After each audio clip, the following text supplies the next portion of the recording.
Hello, everybody, and welcome to this wonderful YouTube channel for our division. This is Group One speaking, and today we'll be diving into this amazing topic for COA, which was provided to us for our assignment. That is add R2 and R1. This is the list of the group leaders we have, so group members we have, and this is the table of contents we'll be covering today. Now the thing is, before we understand the whole concept of the adding and execution of the op code, we will have to. That is, we need to get into the basics, some basic stuff we need to learn before actually getting into the R2 and R1 stuff. So first up, we should talk about the CPU. CPU is basically the central processing unit which does all the functioning of a functioning of a computer, and this actually does the very specific tasks that have been provided in front of you. Now the thing is, the CPU has also stuff inside it. For example, it does have stuff like program counters or memory address registers, which will be discussed further. But we'll just make it like so that we can highlight it right now. The next is memory. The memory of a processing unit is actually there are two types of memories, RAM and ROM. So RAM is basically random access memory, which stores it's a volatile memory, which means that if after the power goes out, the memory stored inside RAM actually vanishes. That's what happens.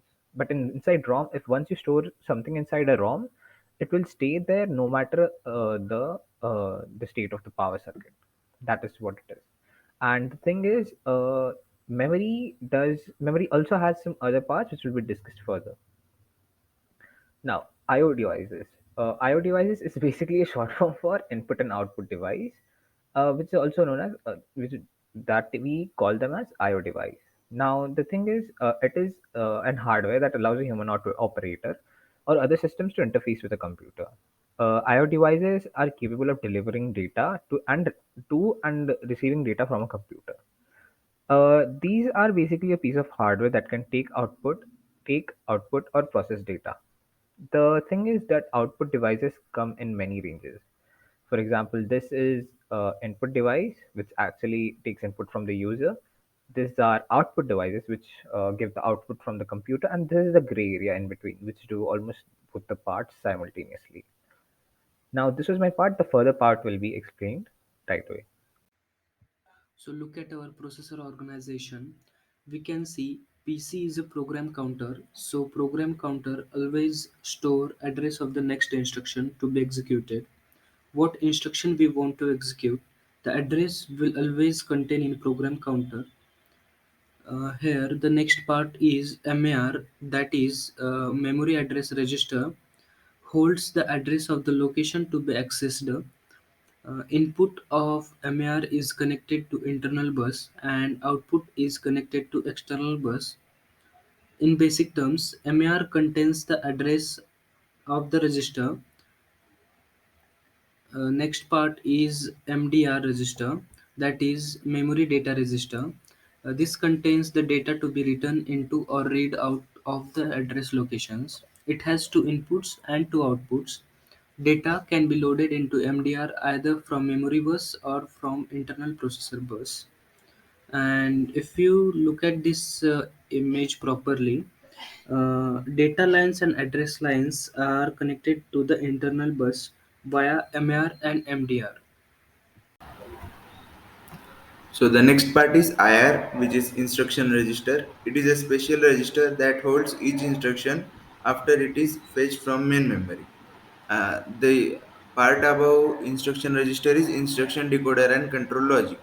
So the instruction decoder decodes and interprets the contents of instruction register, and the control logic, that is control unit, is a CPU component that coordinates all the activities within CPU, and it has all the connections within the CPU.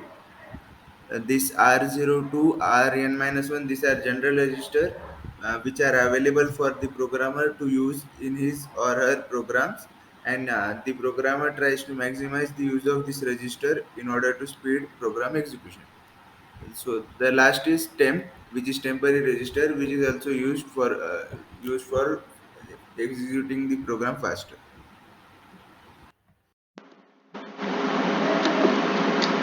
Now we'll see this part of single bus organization of data path inside a processor.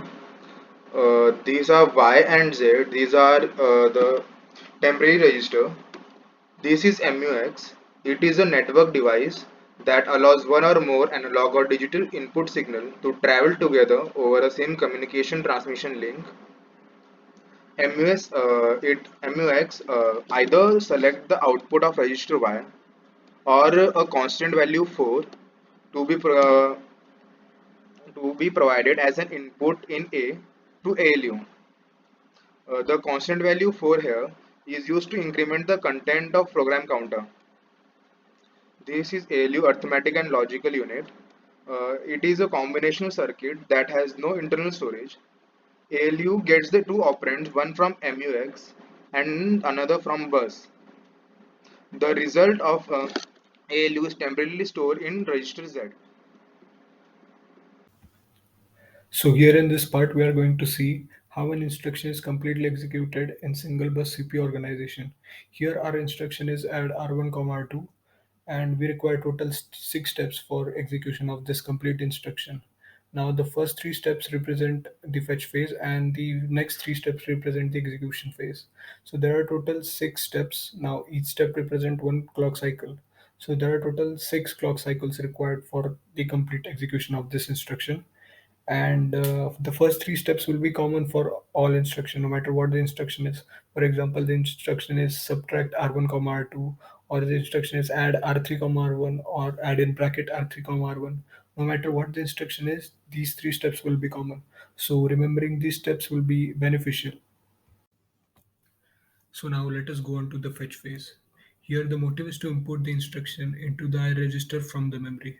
Now the program counter provides the address for the current instruction. Here let us assume that the address provided by the program counter is 1016. Now in the first step, we can see that PC out operation is performed. That means 1016 will be passed on to the internal processor bus. Now on the whole internal processor bus, 1016 will be present. Now MARN is where we pass the address to the memory bus through MAR. Now read operation is performed in order to understand what was the content inside of 1016 address. And in ALU, before ALU, that is, we perform select 4 operation. So a multiplexer passes value 4 for the increment of the address, and we add. So add is, it takes in the place of B, it takes 1016, and in the place of A, it takes 4, and the addition operation is performed. And 1020 will be stored in Z, that is the accumulator. So Zn is the representation of that. Now let us go on to the second step. Now here Z-out operation is performed in order to put the incremented address on the internal processor bus. Now PC-in, the incremented address is stored inside of PC, and it is also stored inside of Y for further use, that is to branch the instructions. And it is compulsory to add WMFC at the end of your current cycle if there is some read operation present in the previous cycle. So WMFC is wait for memory function completion till the memory reads the complete content of the 1016 address. We have to wait. So this is why we use WMFC at the end of the second step. Now the third step is MDR out. So the content of the MDR, so the content of the 1016, that is the instruction add R1, R2, is then passed on to the internal processor bus through MDR, and it is stored inside of IR by IRN function, IRN operation. So now we have add R1, R2 as the instruction in IR register. So after the first three instructions, now moving out towards the fourth instruction. So the fourth instruction is R1 out. That is the register R1, general purpose registers R1 and R2. From the R1 registers data, that is 10, is being pushed onto the internal processor bus. And Y in says that the data that has been pushed from the R1 register onto the internal processor bus is now stored into the Y register through the instruction Y in.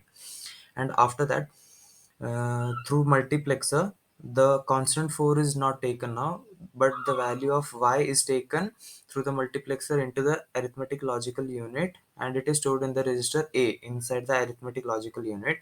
And from the step y, R2 out. From the general purpose register R2, the data 20 is being pushed onto the ALU through the B register, and add operation is happening. So in the ALU, addition of A and B, that is value of 10 and 20 is been added, and Z in.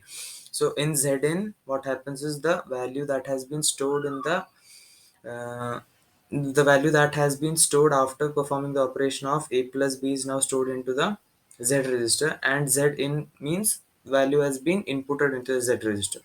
Now in the sixth line, we can see that Z out. So the value of Z out is pushed onto the internal processor bus. R2 takes in the value, because addition of R1 and R2 says that add the value of R1 into the R2 and store the entire result into R2. So R2 takes the value of the final result that has been produced, and the operation ends here.